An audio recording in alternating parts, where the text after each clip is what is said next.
laughter. They had built a world full of inside jokes, shared dreams and whispered promises. He remembered their first date, awkward and full of nervous excitement. She'd worn a yellow dress, the color of sunshine, and he knew right then that she was special. Their early years were filled with stolen kisses, late-night talks, and the thrill of discovering each other. Every moment felt like an adventure, but life, as it always does, had begun to weave its way between them.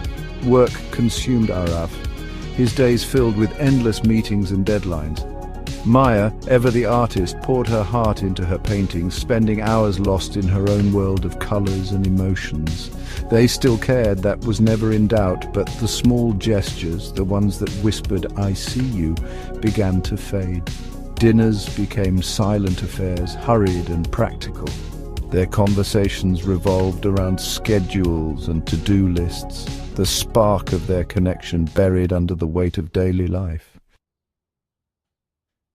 The distance grew slowly, almost imperceptibly, like a vine creeping around their hearts.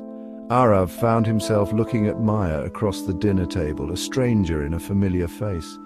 Where was the girl who used to dance in the rain with him, laughing with reckless abandon? Where was the man who used to write her poetry and leave love notes hidden in her pockets? They were there, somewhere, buried beneath the debris of their busy lives. One evening the silence became unbearable.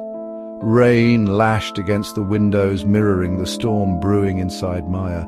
She looked at Arav, his face illuminated by the blue glow of his laptop, and a wave of sadness washed over her. "Arav," she began, her voice trembling, We don't talk anymore." Her words hung in the air, heavy with unspoken emotions. Arav looked up, startled, and for a moment their eyes met, a flicker of the old connection sparking between them. He saw the pain in her eyes, a mirror reflecting his own. The laptop was forgotten, the weight of his work suddenly insignificant. "What are we doing, Maya?" he asked, his voice barely a whisper.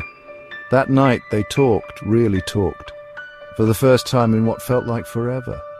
They spoke of their dreams, their fears, the invisible wall that had risen between them. Tears were shed, apologies whispered, and a promise made. They would find their way back to each other. It started small, a conscious effort to rebuild their connection. Arav would surprise her with coffee in bed the way he used to. Maya started